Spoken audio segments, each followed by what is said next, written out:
Keep the badge. We hustled hard to get this badge. Oh yeah. Ready? Are we ready? Radio check. 1 2 1 2. Check. Can everyone hear No, me? I turned his mic on. It's all good. He's good. Hello. How do I look? We're live. We're live. Okay. Amazing. We may or may not be live again from As it Vive. goes. They As it still goes. let us come back. They didn't pull our badges yet. I know. And we are here with the best party thrower of any of the conferences, Otto but from he's- Photon. Listen, But he's more than that. he's more than that. We also run a prescription network. Yeah. Which is like Yeah. On the side. It's like a side gig. Yeah. especially relevant side hustle. right now. Yeah. So in this moment. Oh, we going Okay. right into the change Well, thing no, immediately? right. Like Change. right out of the break? Lisa, foreplay. I mean, Listen, okay, all right, listen. Oh, we can curse on this podcast. Right? Yeah, we can. Okay, I mean, cool. so far so good. But no, so Yeah. Otto is also the CEO of Photon Health, and he's a repeat guest. What's up, America? Yep. been here before. Okay, so before we ask you about the drama that is American healthcare infrastructure, Mhm. Introduce yourself for our fearless and loyal fans. Again, reintroduce Again. yourself. Well, yeah. First off, thanks for having me back. I'm You didn't Otto. screw up. Yeah, I didn't screw up too bad. I'm sure I said something mouthy about another large healthcare organization on the last time, but anyway, thanks for having me back. I'm Otto Sipe from Photon Health. We build software that helps doctors text prescriptions to patients. So what that means is, as a patient, you can pick your own pharmacy, navigate any edge cases like out of stocks, or anything that goes wrong at the pharmacy. But we're also working on features to help patients understand when their prescription is going to be ready, what it's going to cost, etc. So that's what we do. We just sent our 100,000th prescription, which we're pretty proud of. 100,000 Yeah, it was prescriptions. a cool milestone. That feels like a lot. Oh my god. It's been cool as it started to hit different orders of magnitude. Yeah. But yeah, in 2 years we basically hit the first few orders of magnitude, and we're going after 1 million, and then whatever comes after that. Amazing. 1 billion. I don't know. Yeah, 2 billion. We're not sure. That's the number of scripts there are. So Yeah, amazing. we can only get so big. Okay, got it. A plus. All right, Lisa, ask him your question. No, it's not a question. I was just obviously, reflecting Well, on something the on LinkedIn. disaster Yes. happening in many aspects of health right now, with prescriptions not being able to be sent and other disruptions to the infrastructure. Our friends Paul Wilder and Liz Buckle from Commonwealth Not we're having a having great day. we're having Oh, a no. really fun party to announce being a QN, and they were like, oh no, and Change Healthcare is down and now Commonwealth is also down. So they've been struggling with that. Interesting. It's a bigger bigger massive issue for lots of folks who rely on different parts of the healthcare And infrastructure. I love Commonwealth. Everybody knows that. Yeah. And everyone's asking, well, are there any alternatives to change? What Well, can you tell us? Tell us more. 2 things. One, it's super difficult to kind of punch down in some regards. Like, Totally. Especially with cybersecurity, you're like, yeah, it's please, like if people get hacked, don't pay attention to us. obviously, We are not here. obviously the way to not get hacked is to have a team of people that are really incentivized to get better every day about security.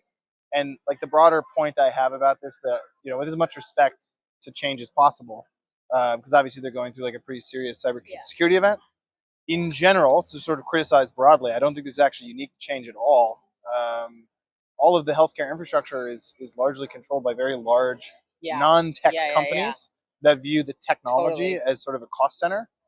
And I just think we're in this era where there's no reason to invest and innovate. A lot of the companies made decisions to buy this software for data aggregation reasons, which is smart. Kudos to Optum. We're actually live. Hey, We're live. You're looking good. Melissa's telling us we're actually live. It worked So this time. From a business perspective, kudos to Optum. Smart play to go buy one of the largest interchanges that also does a whole bunch of prescribing and medical claims as well, not just pharmacy claims. yeah, They have a bunch of different tech that it makes sense from a business perspective to own. Problem is, you just don't see the kind of innovation that brought about these new systems, and there's a natural well, and is consolidation the right path for that, right? I get it, right? That you, like you just said, keep piling on top more and Just more. what happens in other industries Yeah. is there's enough competition where the Right. new people kind of emerge, and I think that's kind of our opportunity at Photon, is to show and drive innovation forward, prove Uh-oh. that things could work differently, etc. Turn we your good? sound down. Just You turn the okay? sound all the way down. Okay, She's mic good, check. she's good. 1 2 1 2. Melissa's basically in charge. We're trying to help Melissa with tech, but I she's just- actually I- tech support. So there's competition, Yeah. doing stuff. Yeah, think of Photon as like a mushroom that's just sort of growing on the decaying old trees in the forest. We're bringing out new life. Did you really say that? Yeah. Anyway. Can you say it again? No. Which part? Photon is like a mushroom Yeah, we're growing on the rotten trees and Ooh. corpses of our health the IT deadwood of infrastructure. healthcare. Yeah. Oh my I'm getting god. Yeah, new life. Well, But this there's is there's Otto a is always welcome on our show. ecosystem. There's an I'm ecosystem. getting Last of Us vibes, and I support that as well because it's a great Yeah, show exactly. and a great video Yeah, game. except not people mushroom. Not very happy. Yeah, no people. I guess my point with all this though is like it's all the other entrepreneurs out there that are like, oh man, it'd be cool to build new thing in health tech infrastructure. Now is a really good time, and I do think like having Ooh. new entrants to the space Also that really push good. push like the industry forward will help the whole industry. And like it's not that we wouldn't want to work with a company like Change Right, or work with a right. company like these big. other There's guys. like they'll The other remain guys. nameless. Uh, Do you have the any point other is, like- examples like outside? I oh totally yeah, like fintech. yeah, no, just like Yeah. others outside of what Photon is doing. Other companies who have taken like, you know what, that massive, unchanging, 1,000-year-old infrastructure, like we're gonna try and do something different. Who else? Well, I mean, if you like In other look parts of- outside of healthcare, Yeah, because yeah, it's sure. almost easier. Totally. Like we're all too close to it and too much trauma. Have you heard Yeah. of writing checks? It's bad. ACH Yeah. ACH is an example of it. Frankly, trash infrastructure, like trash. Mhm. But there are Protocol. companies that emerged that like a lot of people saw as sort of competitive, or like I'm thinking of everyone loves to talk about Stripe. Yeah. But like what Stripe did is they figured out how to let people take credit cards on the internet and decrease the likelihood of fraud, Yeah. which is something that no one else had really figured out, and it Yeah. really kind of pushed the industry forward, including some of the legacy air quotes players Sure. like Visa. I would love to see healthcare companies be half as innovative as Visa Sure. if they're like Sure. as I think there are a lot of like big banks that are actually pretty tech savvy and extremely Yeah. thoughtful about security. We just don't have that culture the same way in healthcare. And I can say this as someone who's been at the big orgs. Like Yeah. they're very heavy on compliance. I'm not going to name any names. This here, is but as interesting. someone This who's is spent we were having time the same conversation earlier inside today these companies. with Highmark is this idea that with Richard Clark, who was previously in financial services in some way, shape, before he got into healthcare. He said, well, the data quality because they're so regulated and so strict on things like data, their data quality are higher in different ways, right? Yeah. That there's like some of that already is there. So Yeah, but yeah, to the larger point of stale healthcare infrastructure that hasn't changed in 15 years, a lot of the APIs we're talking about are frozen in time. Like you can go look up the specs. Like D.0 hasn't changed in a really long time. And not that technology changing necessarily makes it better, strictly, but I do think we're kind of in this place where all this infrastructure is super old. No one's been incentivized to invest in it, making it better. And what's even kind of funnier, almost, or like sort of tragic about this space is this stuff is such a commodity that change doesn't really make that much money processing claims. They're making sense. The value is in the data, and like someone already owns all that. So if you're going to start a company that goes and competes with them, you have this massive hill to climb to actually even get to their scale to the way they monetize. And you won't earn money for a very long time, if ever. Yeah, so the challenge to entrepreneurs and like Right. the way we think about it at Photon is you need to come up with a different model. You need to like focus on like the core problem.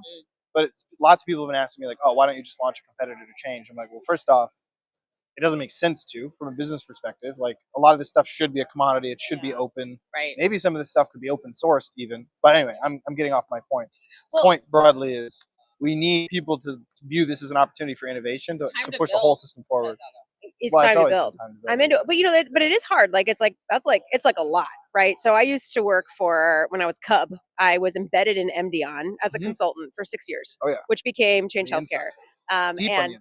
I didn't know you worked there. well, I didn't work there. I Yeah, was but like, you were in, yes. but I went there I see. sometimes. But no, but like a lot of it was, and this is old timey stuff. But my mentor, Miriam Paramore, who was chief strategy officer at some other bigger title, when blockchain came around, she was all like, she wanted to be supportive, but she's like, listen, we've been laying these EDI pipes for 30 years. Yeah. Like, I mean, there's nothing wrong with EDI. shit It gets is- the job done. well, yeah, but she's Yeah. like.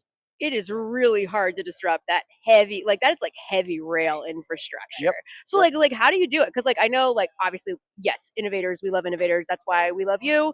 Also your parties, but like how other I than think like it's really simple. well, okay, well tell us because I am confused about this because if we're using a Visa analogy, innovators build on the Visa and MasterCard credit card rails. Yep. They're not building new rails. So are you building new rails or Maybe Capital One Discover will build. I mean, I who think knows? I think it's less about getting paid to own or create the rails Yeah.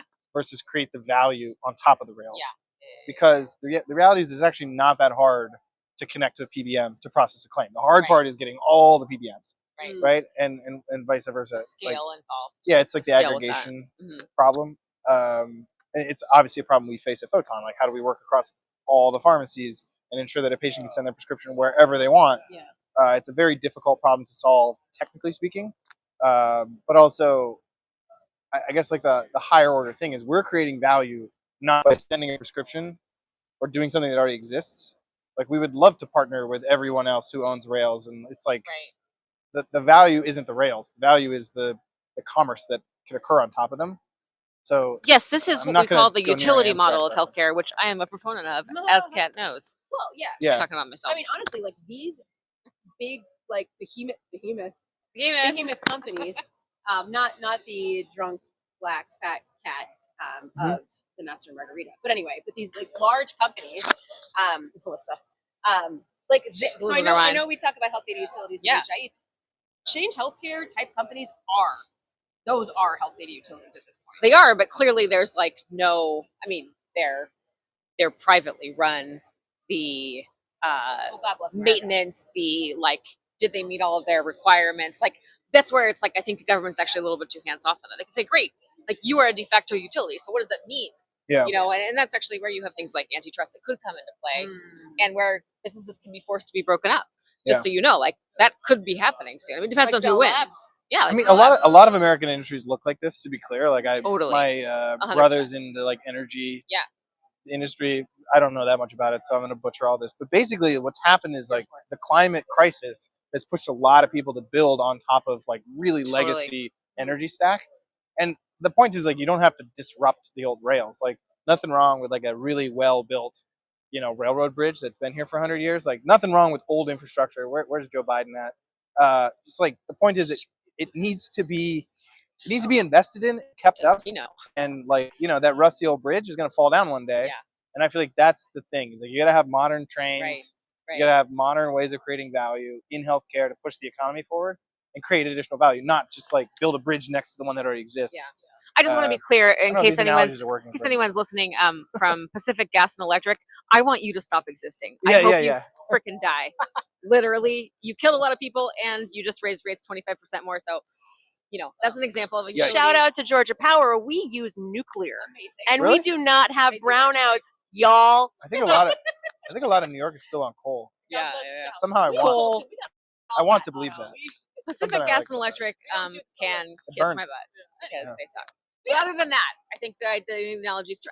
I do think it's there, and I agree. I think that you should be able to build interesting things on top of existing rails, of course. Yeah. Absolutely. Yeah. Yeah. I Well, just think that's okay. where the value is. Okay, so that's all great, amazing. So you wrote this LinkedIn post that we love, where you're kind of saying this kind of stuff, right? But like, in my opinion, the call was. Thank you, Lisa. Thank you for holding my mic for me. Said, where's Joe Biden at? Yeah, where's Joe Biden on this? Where in is he? general? No, I mean that was actually a call. We did a bunch of. I mean, not that we're Is he lobbyists here? because we're not. Is he here? Joe Biden might be here. We think no. aren't sure.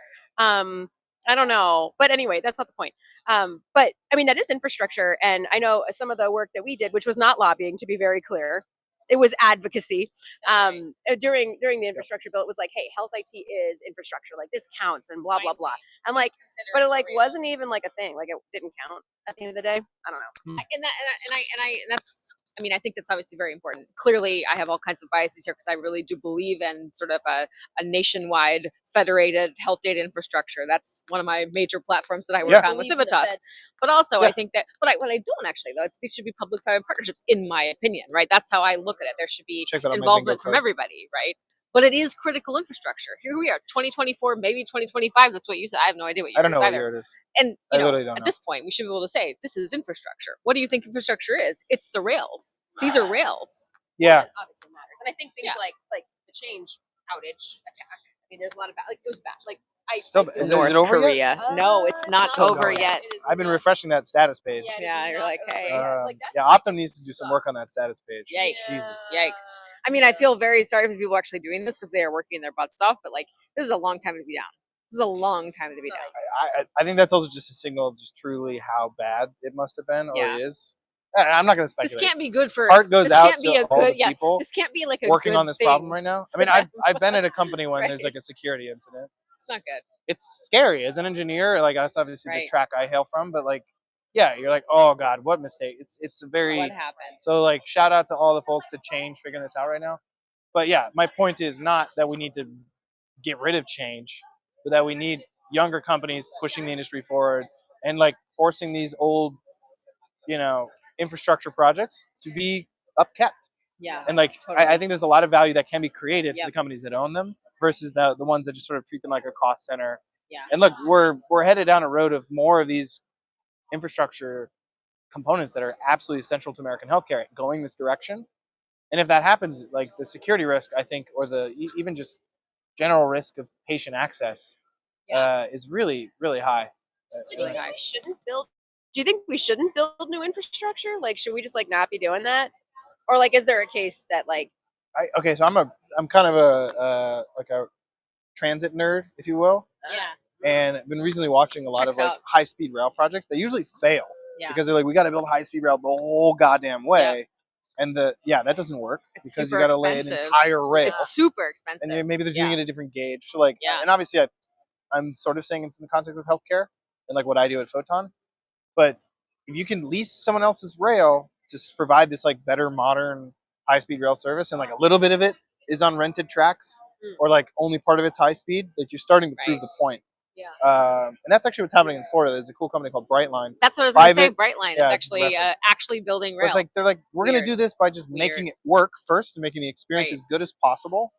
And if to draw this back to Photon, that's basically what we said is like, look, the Let's figure ideal out a way to make it experience work. is not possible because the Yeah. high speed rail doesn't Yeah. exist. Yeah. We're Yeah. gonna do our best to make it work, and then under the hood, maybe the modern train is running on freight lines for Yeah. now. Right. And And maybe try to be future ready, right? Yeah. As things move forward. Like Brightline it's going to be funny and also sad when Brightline like actually goes live with their like Las Vegas to LA rail before the California high speed rail project goes. Like that's yeah, going to but be like, that's like okay, that's true progress when Right, they're actually right, making right. the thing go. like here you Uh, go. We did it. Here's a train.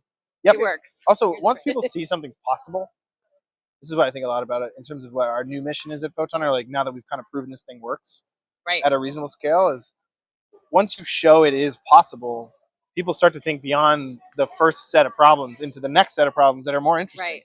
Right. And that's what I mean about creating value is like once everyone gets past the infrastructure problems, Yeah. then you got to think about really cool stuff like helping patients shop on a network and Nice. understand their prices before they pick a pharmacy. Yeah. Things that Like everyone turquoise. thinks. Transparency. We Turquoise. just Yeah, talked to those price guys. transparency. Here we go. No, that's Uh, totally true. Yeah, that's the point. Build, keep the infrastructure happy, invest in it, so Right. that the next generation of innovators can build additional value. Nice. So why are you guys here? What are you Yeah. doing here? well, So he's she's gonna ask that question. This is more of like a opportunity to have a party. we bartered for a Yeah. badge for Otto. Yeah, That's yeah, why no, he's here. I mean, Yeah. Otherwise, I get wouldn't come to the this. mechanics of why he's here, but like, why? What is here? Partners, friends. Yeah, so it's actually cool to walk the halls because you see a lot of people that I've only met on Zoom, or Yeah, like there's sure. a lot of customers of ours here. Shout out to the Photon customers. Photon. We are also starting to talk to like bigger healthcare companies. So Vive is an opportunity to like meet face to face with, the folks who are thinking about, I won't name names, but like how do you work with digital health, or how do we do, how do we launch a telehealth practice? Cool to be starting to have those kind of conversations. We're also starting to talk to platforms. And again, this idea of like old infrastructure doesn't mean it's bad. We're not trying to like disrupt the EMR.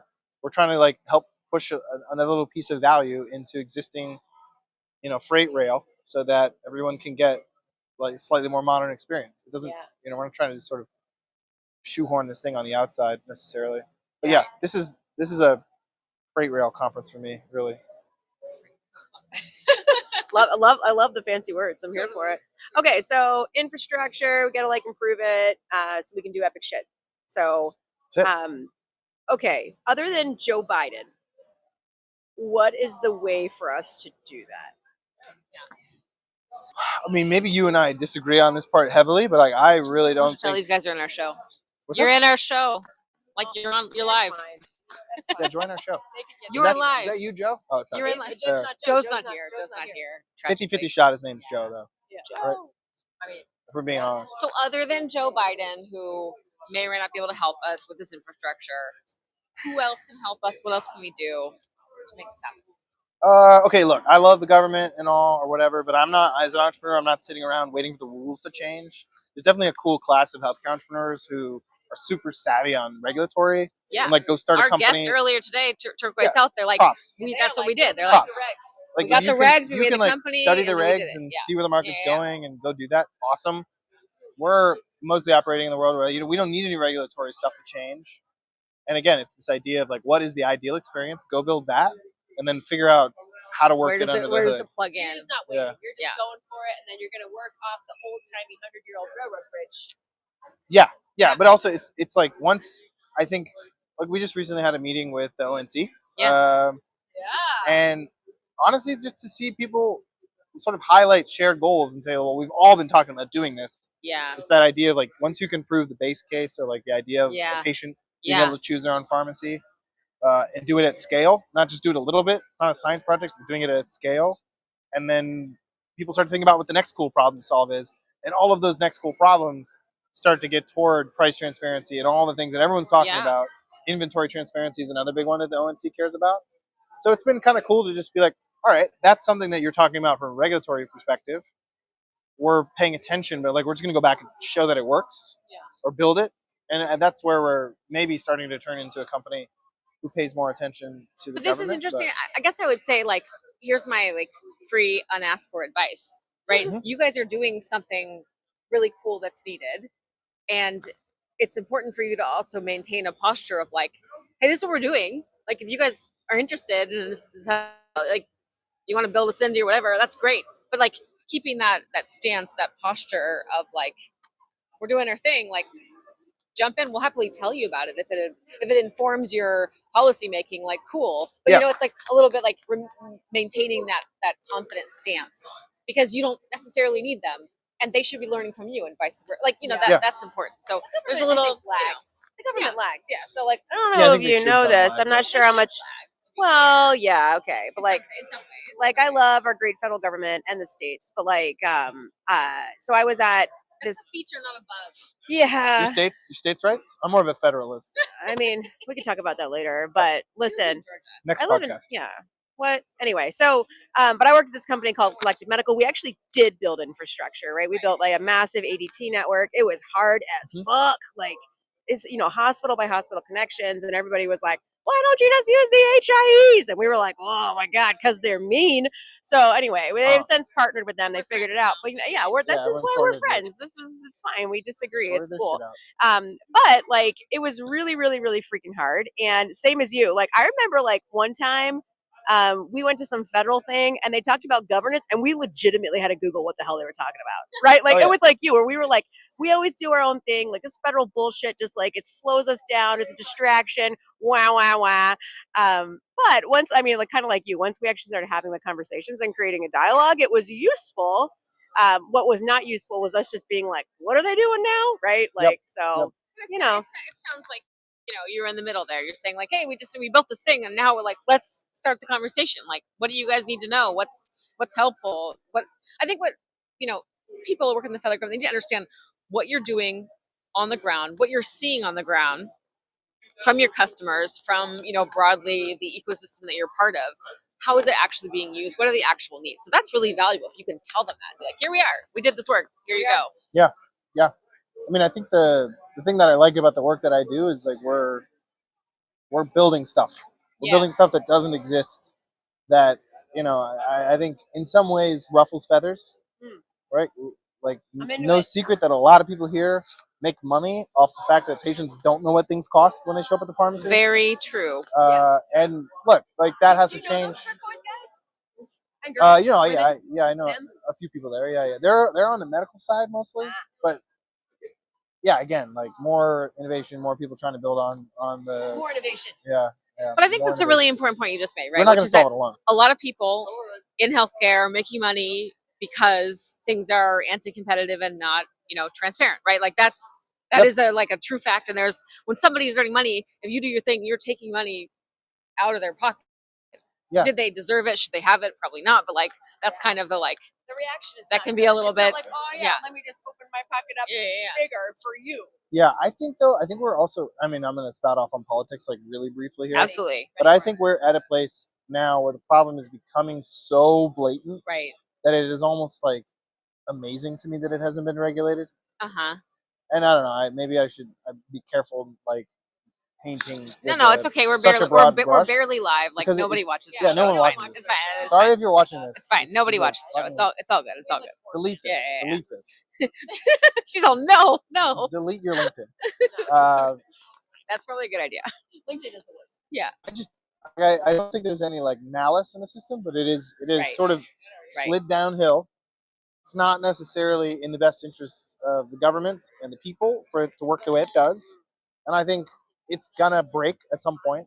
And I'd rather be on the side of building what it could look like next versus monetizing the hillslide That's pretty for awesome. the future. Oh, Yeah. you know you got a Nice. fan. Yeah. One of you our do. 4 fans. One of the 4 people Just, watching our just show. a You're very series of popular. it's all just an ecosystem, right? You've got It is. the decomposers that come in and create energy and release nitrogen Decomposers. back into the soil. That's all we're doing here. Totally. That's perfect. I don't know if you know this, Yeah. but my hobby is actually mushroom foraging. Yeah, so it this is. great. It is. Not Somehow I psychedelic. believe that. Really? It is Not actually psychedelic. for real. I'm very her- Eastern her- European. That's If cool. you also want to get political and talk about Ukraine, we can do that now too. But lots of mushrooms going on over there. Because you know what? There's Huh. no food. So, you know. Mushroom eat foraging. mushrooms. Yeah. Mushroom foraging. Totally. Wow. Yeah, it's a real thing. Anyway, Anyway, she's all, back to you building infrastructure on top of the decaying logs. I mean, It's like it's a metaphor that only works in my head, and I said it out loud. but Melissa's snorting. it's, Okay, no, that was yeah, a great yeah. analogy. I can't wait to make a meme about that. Okay, all right. So, listen, Otto, we have an esteemed guest coming after you. He's I don't know where he is. We lost He's him. around. Did he go over there? I Is think it he went Joe? over there. Jeff? No, he's right there. Melissa, go get him. Anyway, okay, He's Otto. So tapping in. here's the deal. Rolling He's gonna tap live in. stream. He's gonna just Yeah. tap in. Yeah, this is not a production like it. that's got a lot of things going on. Okay, what are you really excited about though, moving forward? So building amazing shit. Like, is there like a specific thing that we should be watching for, and we're gonna ask you about next time you come on our show, which is probably gonna be in a few months.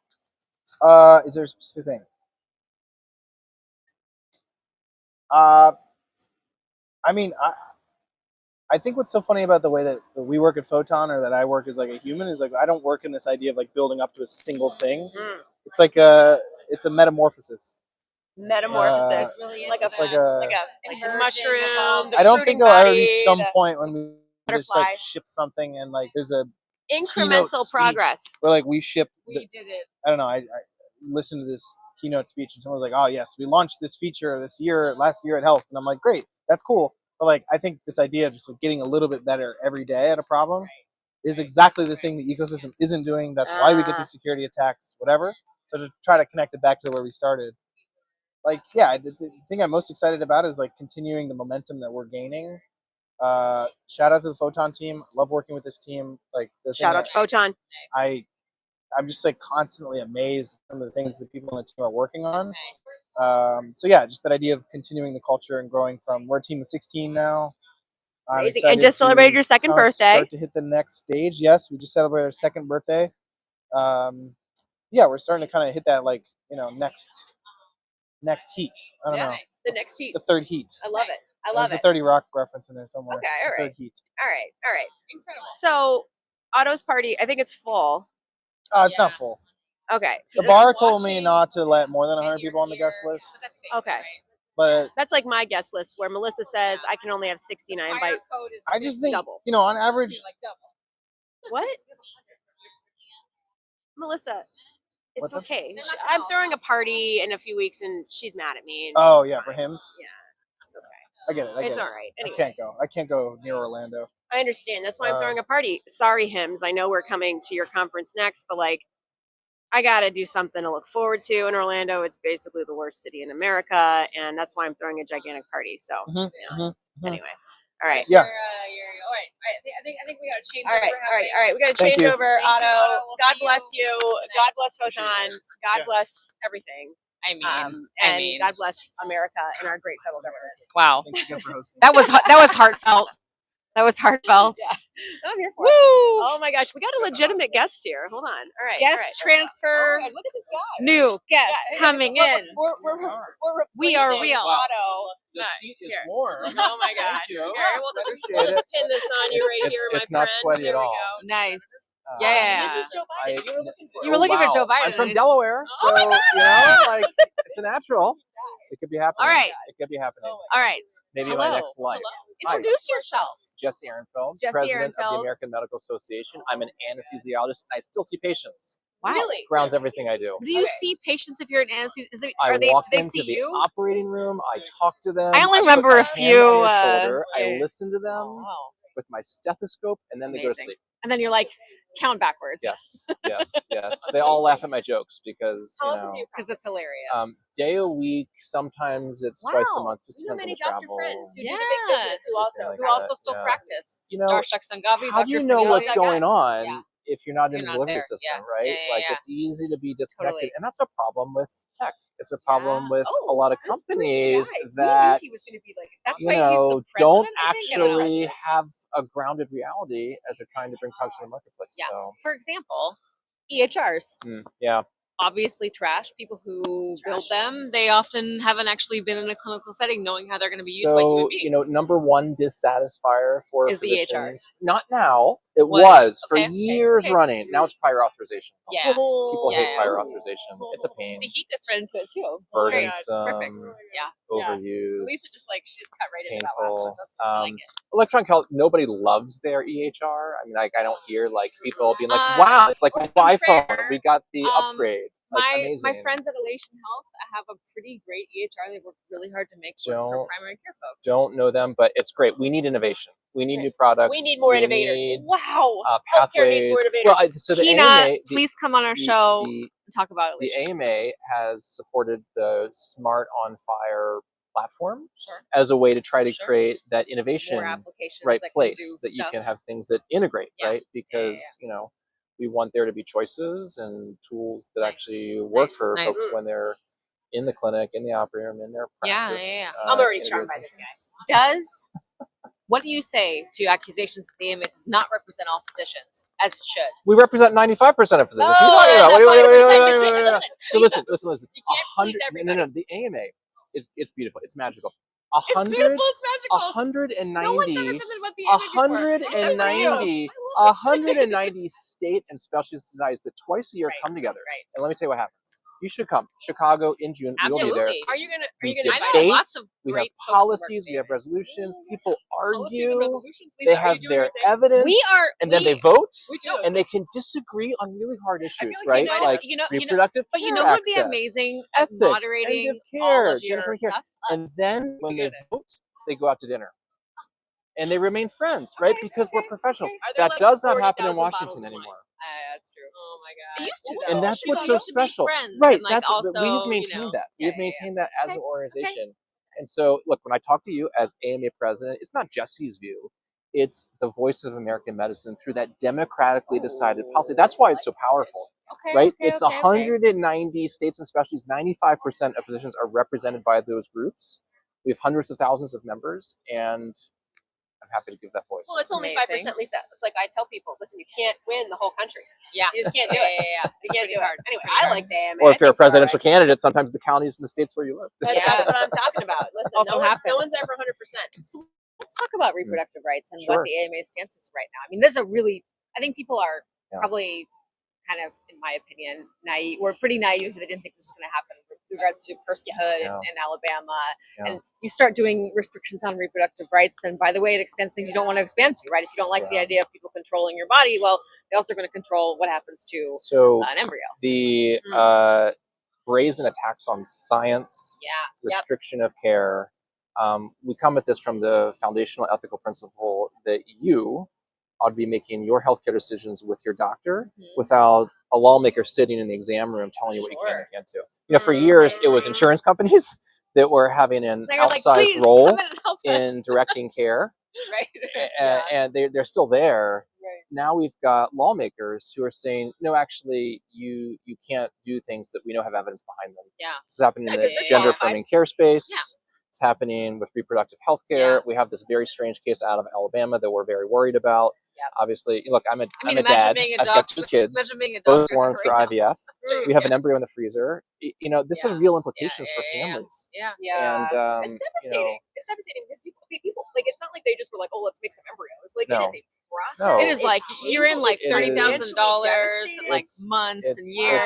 It's a and, huge, it's a huge lift, and we're now at a moment where the ability for couples to have families may be at risk, and what a devastating it thing. actually is. In Alabama right now, if you were in that system, you have no idea what happens next.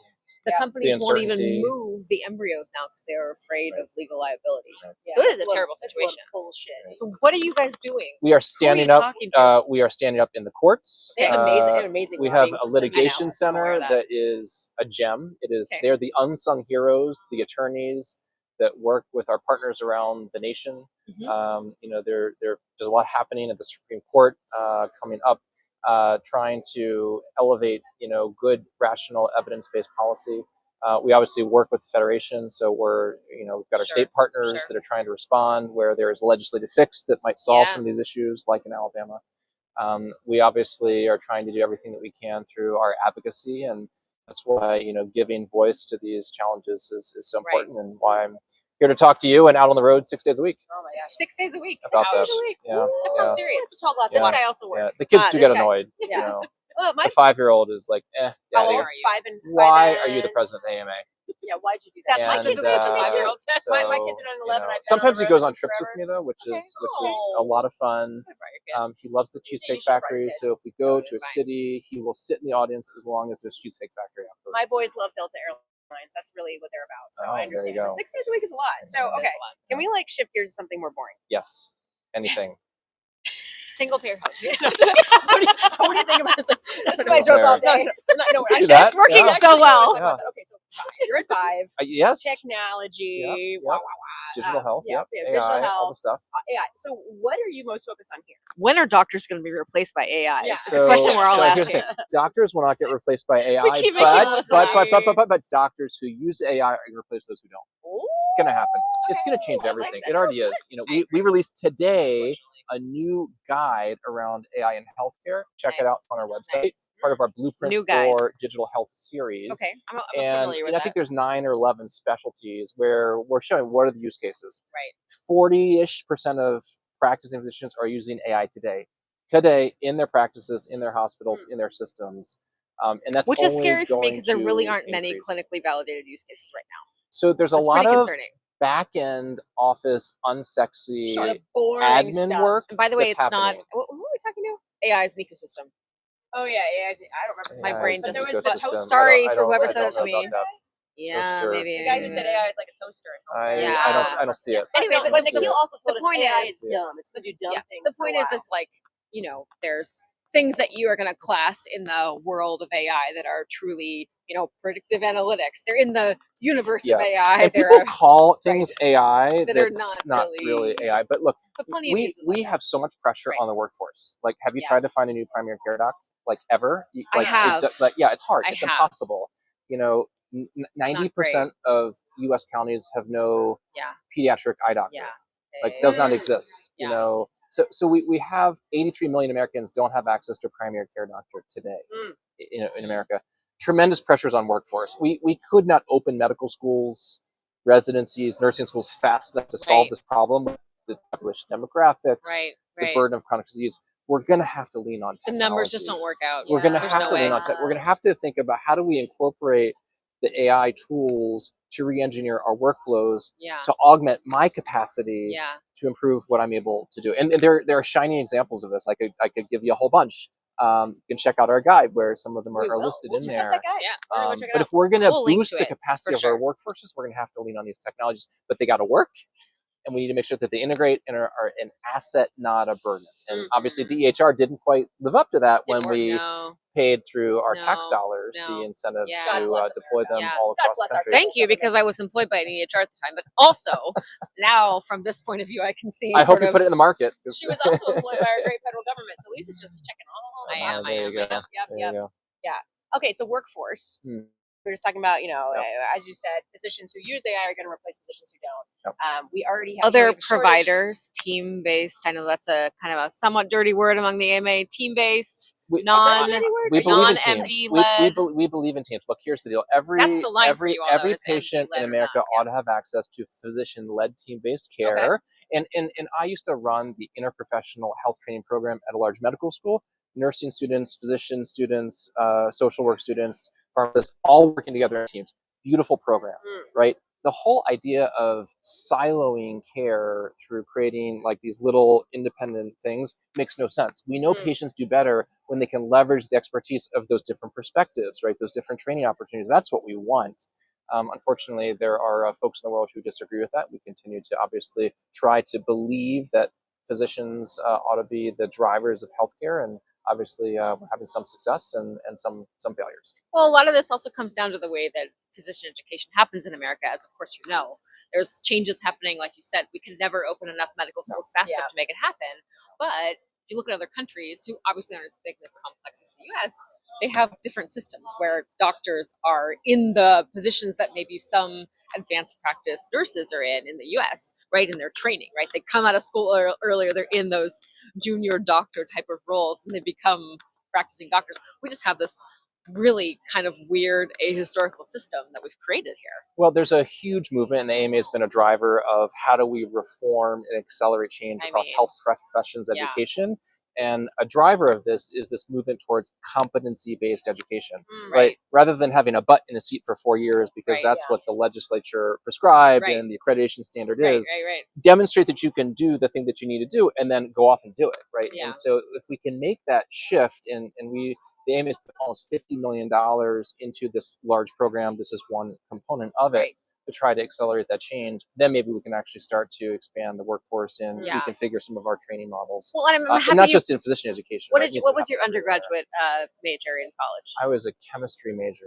I'm glad you study chemistry. It's probably very useful, but like, especially for your role specifically. But did I need my doctor to have a 4-year degree in, let's say, English? Maybe they're probably a great communicator, but like, do you need that entire thing before you go into medical school? I don't know. We know that certainly the way our system is set up and those entrance requirements are a barrier. And particularly as we think about diversity in the workforce, there are real challenges. We were horribly disappointed by the Supreme Court decision around affirmative action this past summer. We opposed it. We filed amicus briefs. We stood with a lot of our partners to try to get a different decision. And as we think about all these barriers, we have fewer Black men in medicine today in our medical schools than we did in the 90s. It makes no sense. We obviously have to do things. So you went from like 10 to like 5, is what you're saying. It's not going pretty the right direction. ridiculous. There are a friend of the show, Michael Marchant, was talking about. We're talking about UC Davis. They have apparently the best stats, at least in the state I know, of people coming to medical school there and staying in their community and practicing there because they have a special program for that. Which just makes total sense. Well, I was in Philadelphia this past week, and there are 100 Black medical students between the 5 medical schools in Philadelphia. Do not ask me to name them all. Jefferson, Drexel, Penn. Hold on. There's a couple. PCOM, and there's one other. But anyway, and there's actually a really nice community that's developed around this, even though each one school doesn't have this huge, massive individuals. But there have to be ways that we can bring people together to support getting through what's tough. It's hard to go to medical school, right? You've got thousands of dollars of debt. It's and then exhausting. once you get through it, then it's like, okay, what are you coming into this? If someone graduated from medical school right now, what are they doing? Like, how is the AMA helping these new graduates? And also, they may have different perspectives about what they want from their careers than maybe you did or your peers or folks who came before them, because they're a different generation. They have different expectations. Yeah, so we try to ease that transition into residency and ease that transition into practice, because they're big jumps, right? When you go from I'm a student to I'm seeing patients and I'm writing prescriptions and I'm signing charts to actually then being in a practice, right? Where the buck stops with you. You're not a trainee who's backstopped by a supervising attending faculty member, physician. And so there are definitely challenges with each of those transitions. They are hard, particularly as people come into a practice environment. It's hard, right? Like, I didn't go to medical school to fax paperwork to an insurance company to get surgery approved.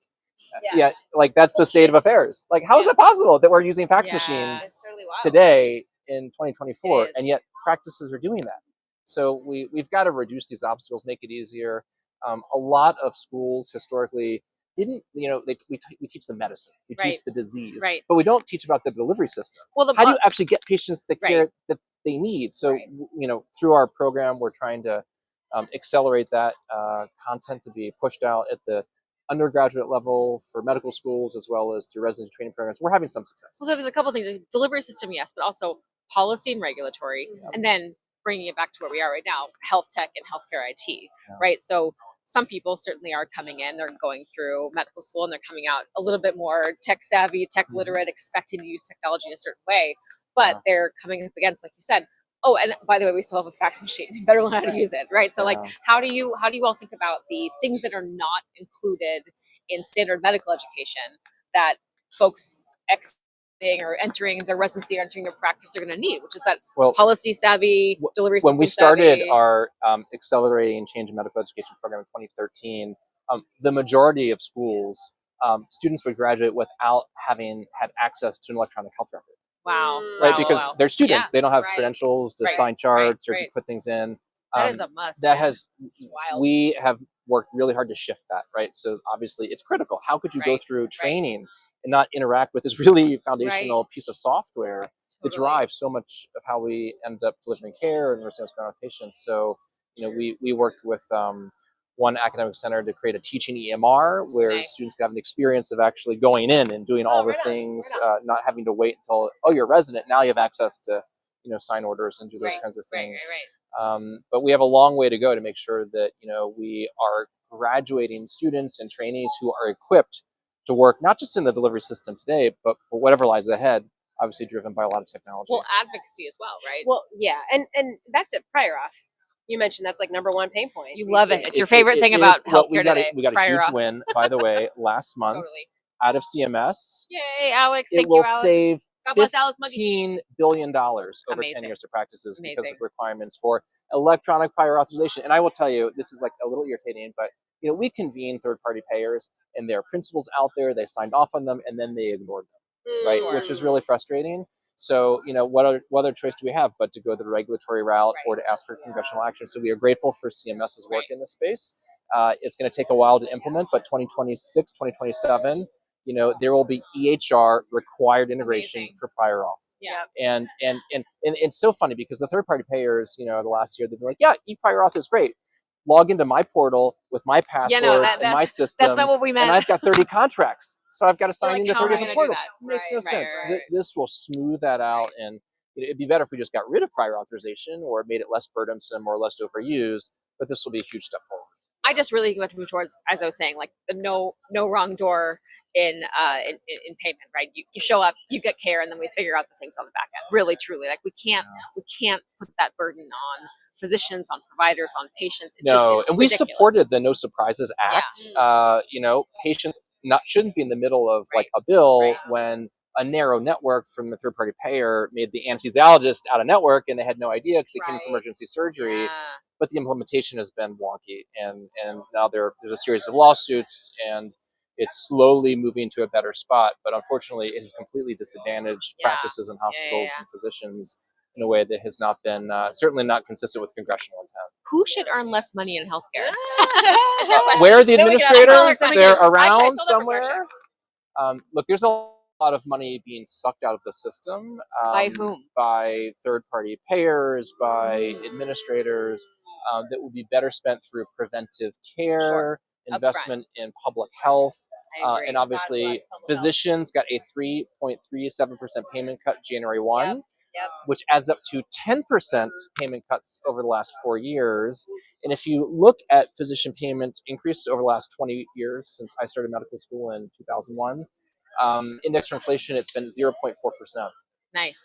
So, okay. That's really a whole challenging. 0.4%. Really challenging. Oh my God. I What are you know. complaining about? So, Jesse, our new best friend. Just hope my secretary doesn't want to raise. Right. So you just listed like 10,000 issues with our medical system, right? Like There's a few. There's so many issues. So I don't want to make you tell us what the most important one is, but where are your maybe top 3 focus areas? So all of our AMA advocacy work today at the federal level, at the state level, is focused on what we call a recovery plan for America's physicians, thinking about Nice. We've been through COVID, which was awful. Like it's like a mind fog of all of the things that I had to do, like seeing patients. That's called dealing with long COVID. policy, hard. I was gonna say mind fuck, Not, but I think not. you were being Well, polite. yes. Yeah.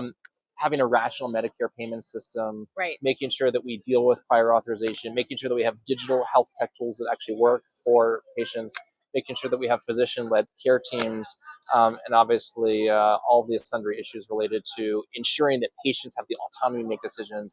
That's really where we organize most of our thoughts. Yeah, definitely. You talked a little bit before, you touched on it about sort of health tech. So there are a good number of, there are a lot of physicians here, not a ton, but there's a good number. There's a bunch. There's a bunch More here. than last year in More than last Nashville. year. Yeah. It's growing every year. Totally. Which So is they're good. here. Yep. They're involved in some way in health Yes. tech. Not as much as they need to be. You said, so you said maybe, Yeah. continuing to practice, sometimes it gives you a So foot in it, but what else should look, we physicians see do? lots of companies that clinical input is an afterthought. Okay. They hire That's a fair. person and they're an advisor Right. and they've got this This tech is what Ryan was saying and as well. it's a Yeah. hammer and they're Yeah, whacking the nail and they get somebody to help them Right. say, well, maybe if you turn it to the left a little bit, it'll hit the nail better. Right. That's not what we want. Right. We want clinicians. That can be nurses, it can be physicians, it can be trainees who understand the delivery system, who look at the workflow and say, okay, this is actually where we could really bring What's technology actually to happening. life. Yeah. And that's where we see success in companies getting products to the marketplace. Right. So we Right. have our Physician Innovation Network that tries to be that Okay. free platform Oh, we just heard about that. online. Random call, guy was hustling us on it. Yeah. It's free. We make no money on it. The whole idea is to connect companies, entrepreneurs with clinicians. Got it. Like that's the idea. Yeah. We want better products, and it's a platform to do that. We have Health 2047. It's our innovation company. Yeah. In That one we Silicon know. Valley, they've birthed about a dozen startups. Nice. And again, all of the genesis of the companies is about problems that we know really matter to physicians and patients. Unfortunately, there are a lot of companies that that connection isn't quite there. I'm seeing more of it. I wish it happened every time. Physicians ought to be involved throughout the development, deployment, design cycle to make sure that these technologies work. That's great. That's awesome. Fantastic. Well, this was like, Yeah. we knew it was going to be delightful. Like we knew it was going to be great. So, yeah, any Thanks for parting having words? me. We have a random last minute guest here who wants to talk about the Change Healthcare debacle. What do you think about that? Yeah. I think it just goes to show how incredibly important these foundational issues around That's what I was saying. infrastructure are going to be. I was in Philadelphia last week, and I got up at 4 a.m. to get to the airport for my 6 o'clock flight, and my phone didn't work. Yeah. AT&T. And I was and at first I was mad at Philadelphia because I just assumed it was a Philly problem. You're like, something happened. And then I was mad at my phone, Right. and then I realized it was the network, right? When I got to the airport and I was on Wi-Fi and all those things. And like my day totally screwed by the fact that I was having these connection issues as I was trying to travel and do media and all of the things. And we just take that for granted. Yeah. And when you have a cybersecurity incident that impacts at scale a huge part of the delivery system, obviously that causes real harm. So we've got to pay attention to those things. Yeah. Awesome. We like Love it. Yeah. Thank you so much Thank for coming on the you. show. Oh, So nice. thank guys. you. Thank you Our guys. best friend, but like, no, we're gonna take this We from got you. Anytime. Give that guy a raise. He's our favorite. So, Perfect. yep. Thanks, you guys. Nice All right. meeting you guys. Nice meeting Awesome. you. Thanks for being on the All show. Talk Really show. totally we are handled not it. done We yet. are not done yet, talk show. We have Bevy a last is about to minute jump guest right here. in. Here she comes. So Bevy pitched us at a boozer last night. Yeah. This is Yeah. a real time pitch. Here you go, my friend. Real time pitch. Hold it or Okay, whatever you wanna do any of you ladies have to go take a potty break? No. We're I live. don't even know what We are time it is. live. We can't go. We can't go anywhere. Oh, We are you're live. live. Okay, well, We're that is always a problem live. that us women sometimes. Yeah, no, I don't have to be. So it's Yeah, oh, good. that's fine. I don't have to be. But yeah, so Bevy last night Bevy. pitched us at the bar. Well, it wasn't a bar. It was the Blue Shield party, which is always my favorite party. Yeah, it was a good one. And it was a good party. Yeah, good And one. She was like, "Hey, listen, do you know about this stuff?" We're like, Yes, we do. And Otto from Proton was on earlier, and he was, Otto was just like letting it rip. Like He was. He's like telling Doesn't us his care. bullshit. But you have some thoughts and opinions you'd like to share with our loyal followers. First of all, who are you? Oh yeah, tell us who you are. Yeah. Bevy, consensus. Okay, so what, in camera or with you? It You doesn't just talked matter. to us. It doesn't matter. I'll We talk do to whatever you. we want to do. So I'm Bevy Miner, and I am EVP of Healthcare Strategy and Policy for Consensus Cloud Solution. Yeah. Okay. Yeah. And Boom.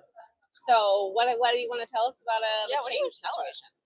so for your viewers, There's like 4 people on there. You can just talk to us. It's fine. Okay, so the 4 people that are looking at 18? this camera. 18? We have 18 loyal followers. Amazing. Right now. Got it. More than 4.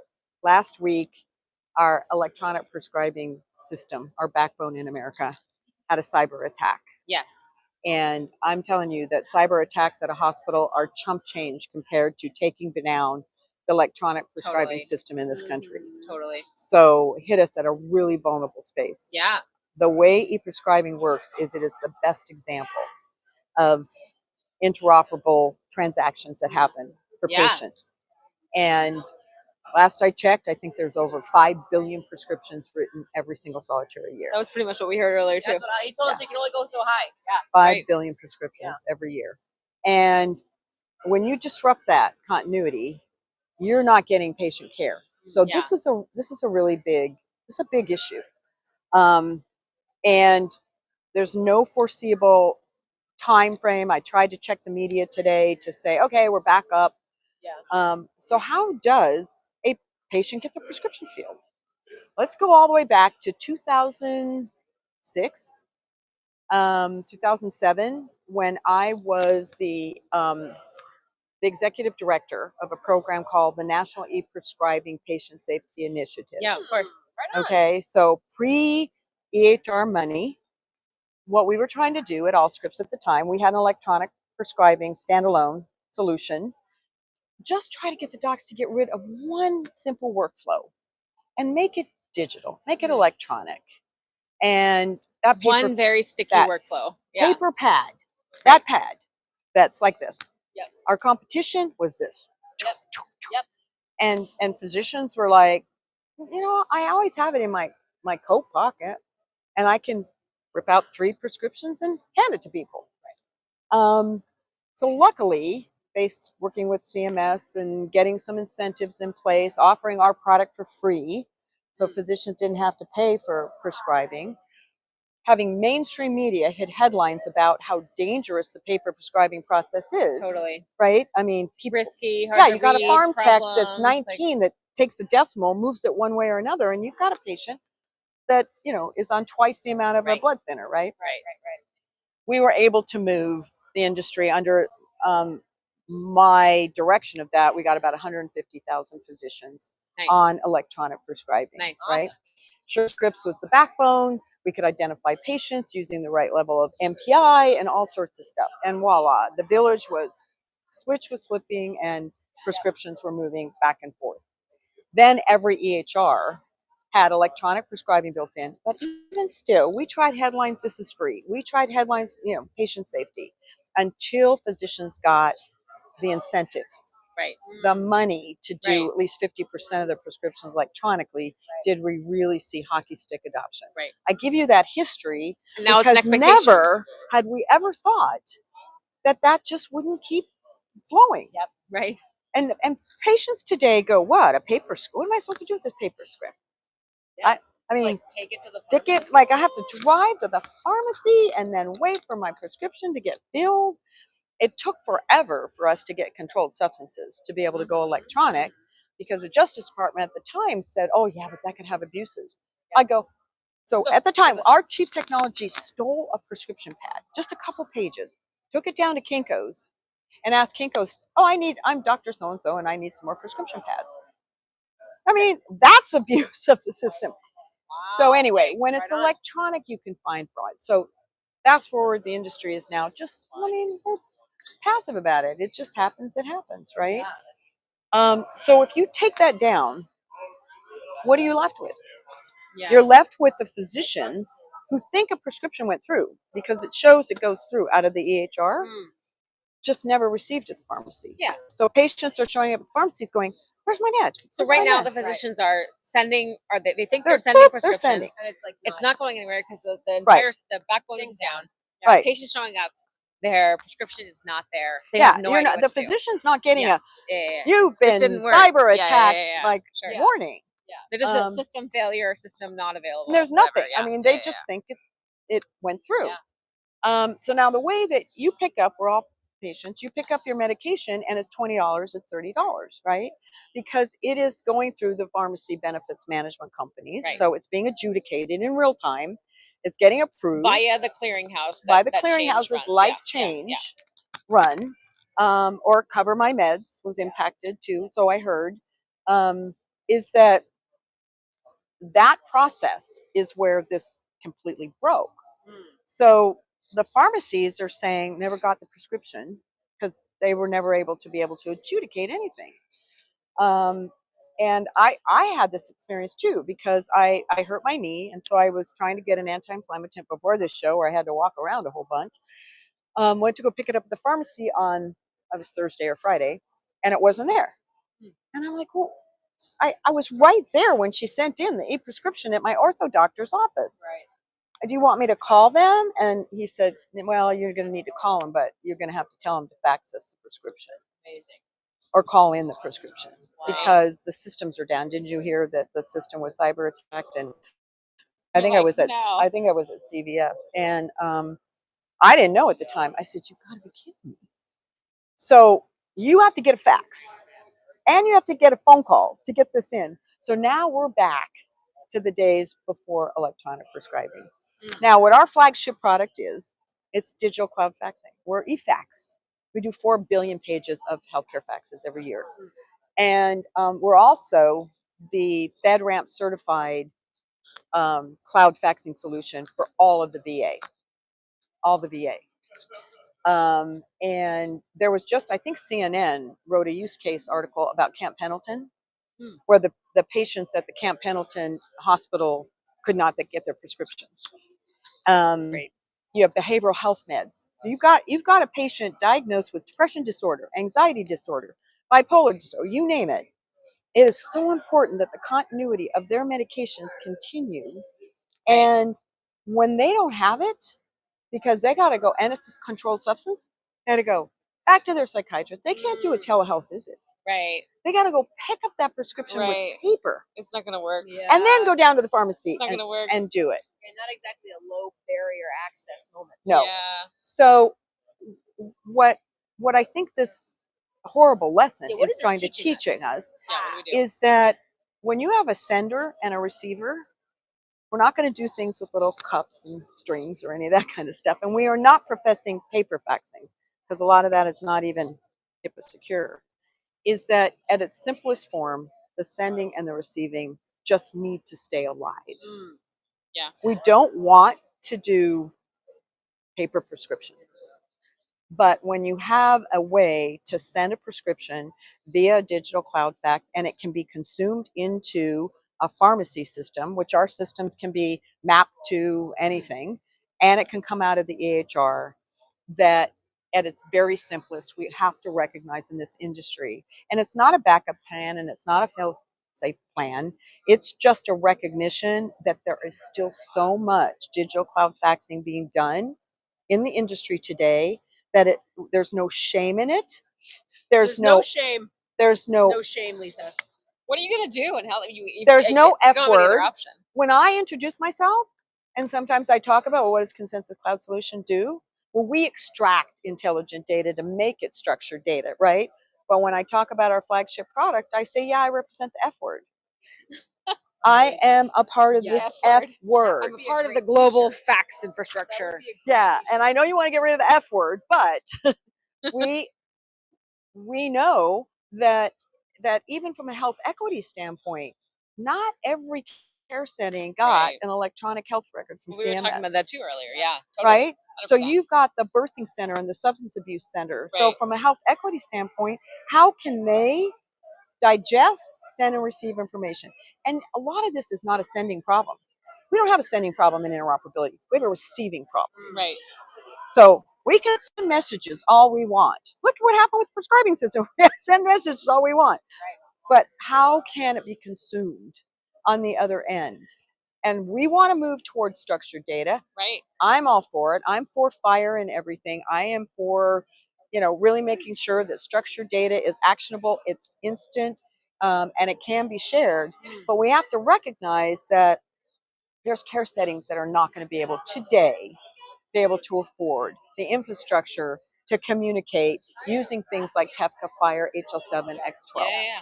And that's what we help facilitate. So you can go from a digital cloud fax, unstructured data, Through our solutions, you can pull out intelligent data extraction from that. It's a product called Clarity. And now through our translation engines, you can send it as FHIR, HL7, direct secure message. So cool. we facilitate Yeah. that receiving end.